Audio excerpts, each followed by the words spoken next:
Hello friends, welcome you all to my YouTube channel Physics Ki Pathshala. Today we are going to learn a very important topic of physics, which is Bernoullis Principle. I would like to tell you that this topic is the part of both Maharashtra State Board syllabus as well as the CBSE Board syllabus. So this topic becomes a very important topic. This topic requires or needs a very good knowledge of mathematics because you will be dealing with some derivations in this, and that is why I thought that I should bring about this video to you so that you can learn how to do the derivation for this topic. So we start. Now to start with, I would like to tell you the statement of Bernoullis Principle, what it is, and then we will prove, or rather we will do the derivation later. Now the statement goes like this. According to Bernoulli, if a fluid or a liquid is moving through a pipe or a tube, then according to him, the sum of pressure energy per unit volume, kinetic energy per unit volume, and potential energy per unit volume at any cross section, or rather through any cross section, remains constant throughout the tube. What do I mean by saying this statement is, suppose you consider a tube over here which cannot be a uniform tube. It can have different cross sections at different places. As you see over here, the cross section is A1, it is little broader like this, and here the cross section is A2. So according to Bernoulli, at here means at this cross section A1, the sum of the energy due to the pressure acting, the energy due to the kinetic energy, energy due to the motion of the liquid over here, and the energy due to its position, that is potential energy density. If you add this, it will give you some value. Similarly, when you find the pressure energy over here at different cross section, and kinetic energy and potential energy, and you add, you will get the same value over here as well.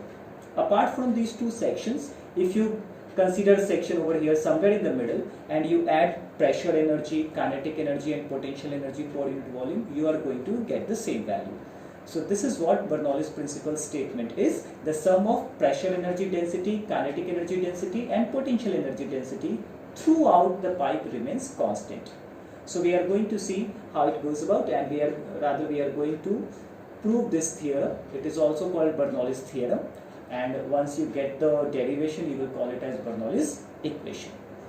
Now let me explain this figure first before I go into the details of the derivation. Now you see, this is a cross section A1 which is at a height h from the reference level. Let us say the width of this cross section is d1, means liquid is going here and coming out here. During that time, the liquid will travel a distance d1. Say the speed of traveling or speed of the fluid here traveling is v1. Now this portion or this end of the pipe is open. So there will be some pressure acting due to air particles or air moving here. Let us say that pressure is called as P1. Now corresponding to that pressure, the force acting will be F1. We know that pressure is force upon area, and hence the force due to that pressure should be pressure into area. So the force acting over here due to the pressure should be, we call it as F1, is P1 A1. Now after some time, the liquid flows and goes to the cross section A2. Now this end, which you call as the right end, is also open, and hence the pressure will be acting from right to left, and hence the force due to that pressure can be written as P2A2. Let us say the width of this cross section is d2 and the speed of the liquid is v2. Now this cross section is assumed to be at a height h2 from the ground level. So we are going to find how much is the energy due to this pressure force, how much is the energy due to its motion, that is kinetic energy, and also the energy due to its position or its height, that is potential energy, one by one, and we will see whether they are equal at this cross section and this cross section or not. Alright, So I remove this slide and do the derivation on the next slide. Okay, before that, just look over here. This force is acting from left to right or from bottom to top, whereas the force here F2 is acting from right to left or from top to bottom. Therefore, in course of movement of the liquid from A1 to A2, we need to do some, or rather, the liquid needs to do some amount of work. Now, the amount of work over here from here to here, if you see at cross section 1, since the force is from left to right or in the forward direction, the work done will be positive. You can call it as W1 positive. But when the liquid reach over here, the force is acting in the negative direction. Therefore, the work done against this force will be minus W2. And therefore, the effective force due to this, effective work done due to this force and this force will be W1 minus W2. Effective work will be W1 and minus W2. This is what I want you to understand before I remove this diagram. Otherwise, you will be little confused when I will be doing derivation without the diagram in the next slide. So I hope that is clear. Here the force is acting in the forward direction and here the force is acting in the backward direction, and therefore negative work will be the difference of the work done due to these forces.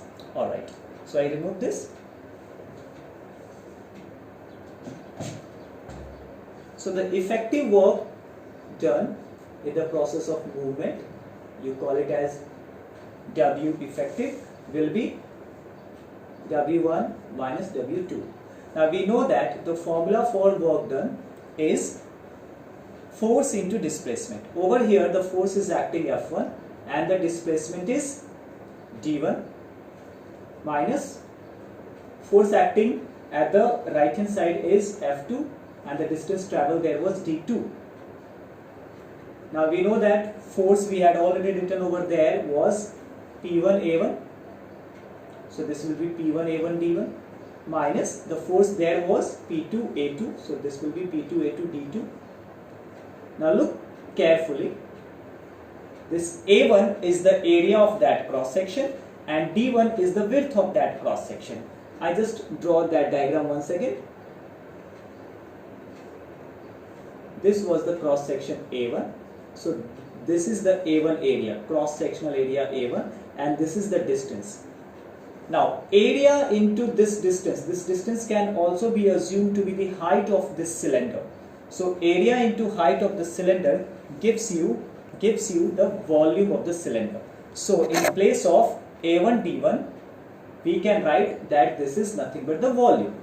Likewise over here also A2 D2 will give you the volume of the cylinder on the right hand section, or the A2 cross section you can say. Now the liquid that we have considered in this pipe to be flowing is an ideal kind of liquid or incompressible liquid. So we know that for an incompressible liquid, the mass and the volume of the liquid flowing through any cross section remains the same. Mass and the volume of the liquid flowing through any cross section remains the same. This is in accordance with the continuity equation or equation of continuity, which can also be written as A1 V1 is equal to A2 V2. In equation form, this is continuity equation A1 V1 and is equal to A2 V2, or in general A into V is constant, and in subjective form or in statement you can say that the same amount of mass or same volume of liquid flows through any given cross section for an incompressible liquid. So here the liquid that we are considering is incompressible, therefore the volume over here and volume over here will be same. So we can write for an incompressible liquid,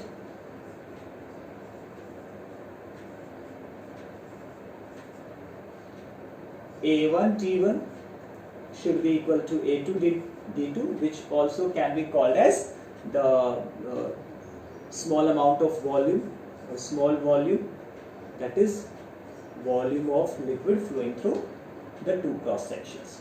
Therefore we can write work effective effective work is, over here we can write P1 dV minus P2 dV.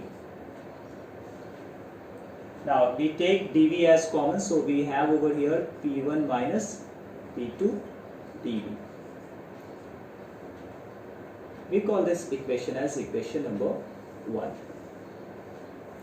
Alright, now we know that according to work energy theorem, this effective work done on any system should be due to the change in the energy of that quantity, change in the energy of that system. So if the system is liquid through the pipe, so this work done has to be equal to the change in the energy of the liquid. Now energy of the liquid will be the sum of both kinetic energy and potential energy. Why? Because the liquid is in motion, therefore it will possess some amount of kinetic energy, and also it is at some height. In the picture we saw that from reference level the cross sections were at some heights h1 and h2. So the liquid is possessing both kinetic energy and potential energy, and when the liquid is moving from one cross section to another cross section, both its kinetic energy and potential energy changes. We can convince this with the picture. We have seen that at lower level or the lower height the speed was v1, and at upper height the speed was v2. So since the speed is changing, that is why kinetic energy will also change, and since the height was changing, therefore there will be change in potential energy as well. And when we add those changes in kinetic and potential energies, we can say that this is the amount of work done must have been done there. Okay, so V effective can be calculated with the help of change in kinetic and potential energy also. So we can say that also we know that work effective should be equal to change in the kinetic energy plus change in the potential energy. Now let us find change in the kinetic energy and change in the potential energy also. So consider the change in kinetic energy. Consider change in kinetic energy. Now what is change in kinetic energy? It has to be final kinetic energy minus initial kinetic energy. So final kinetic energy is 1 by 2 m v2 square, and initial is 1 by 2 m v1 square. Alright. Now when the liquid is moving, we cannot measure how much is the mass, but we can definitely measure it in terms of the volume of that cross section or cylindrical cross section you say, and density we know. The liquid which is moving, the data of the density is already known. So we can write mass as density into volume. So first of all we see this mass is common, so we take that mass first common, and inside the bracket we write v2 square minus v1 square, and then we substitute for mass as volume into density. So that we can do on the next slide.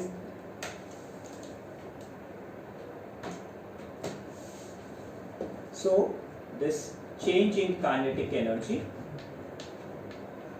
will be 1 by 2. In place of mass we will write density into volume, and then v2 square minus v1 square. This is also done. Now find change in potential energy. So change in potential energy can also be calculated in the similar way as final potential energy minus initial potential energy, and we know that potential energy is mgh. So mg final, mg initial, both where mg will be common.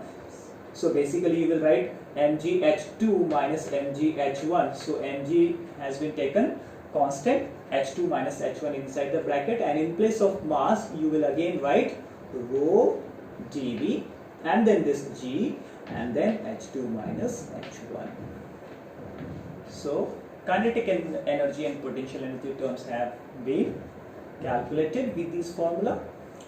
So we put this change in kinetic energy and change in potential energy in equation 2. So equation 2 was work done effective is change in kinetic energy plus change in potential energy. So we write it like this: 1 by 2 rho dV V2 square minus V1 square minus this potential energy term, that is rho dV G H2 minus H1. We call this equation as equation 3. Now we had seen equation 1 was work effective is equal to P1 minus P2 and into dV. I just show it to you here. Work effective is P1 minus P2 into dV. Left hand side is W effective for equation number 1, and for equation number 3 as well, left hand side is work effective. So equation number 1 and equation number 3 can be equated all together, and then we can write from equation number 1 and 3. So we are going to equate equation number 1 and equation number 3.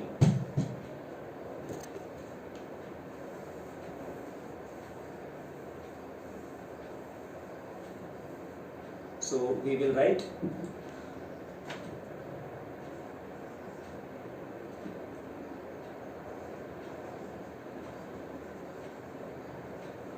equating 1 and 3.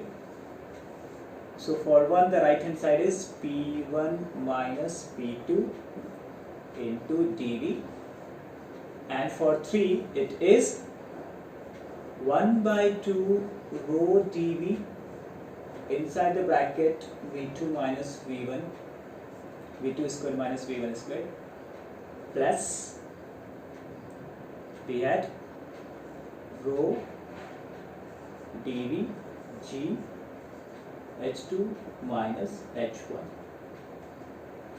Now I just would like to confess that I had made a mistake over here. It was plus, I had mistakenly written over here minus, because the work effective is the summation of kinetic energy, changing kinetic energy and changing potential energy.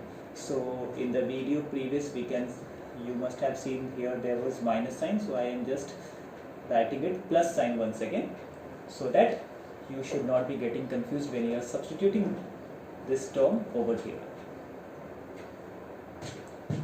Now if you see carefully this equation, you find there is a term which is common at left hand side and right hand side both, this dV term.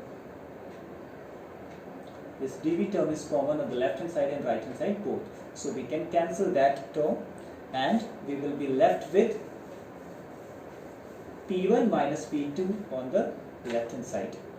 So when you cancel that, you will have P1 minus P2 on the left hand side, and on right hand side you have 1 by 2 rho and then this bracket. When you open that bracket, you get 1 by 2 rho V2 square minus 1 by 2 rho V1 square. V1 square. Likewise, when you open this bracket and multiply by rho G, you get plus rho G H2 minus rho G H1.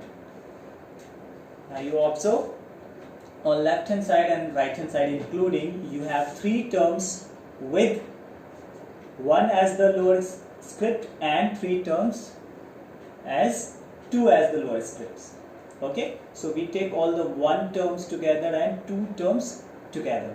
So we write 1 terms on left hand side, so I can write P1, and then we bring this 1 by 2 rho V1 square on the left hand side, so this will become plus 1 by 2 rho V1 square.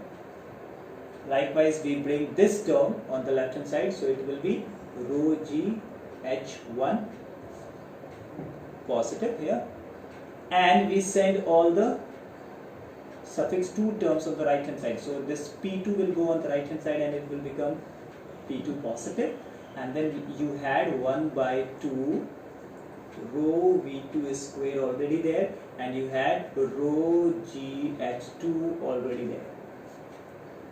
So you see there are 3 terms with suffix 1, 1, 1 and 2, 2, 2's there.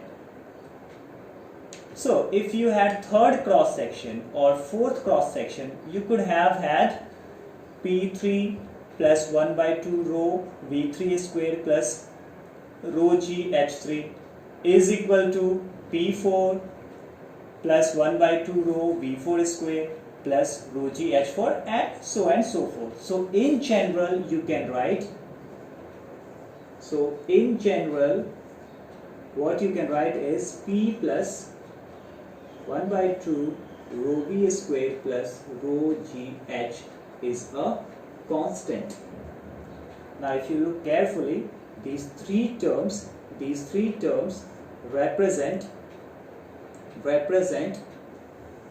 energy densities. The three terms represent energy densities. How? Now what do you mean by density? Density means, especially volume density. Density generally means any quantity per unit volume is called as density. And now we start with this term. When I teach this topic to students, they generally ask me, sir, how you are denoting it by energy density. Now I call this as potential energy density, and this is as kinetic energy density, and this is as pressure energy density. So just concentrate on this term. Okay? Concentrate on this term rho GH. Why I am calling this as potential energy density. Now you see, according to you, potential energy density has to be potential energy upon volume, correct? Upon volume. Now what is potential energy? It is mgh.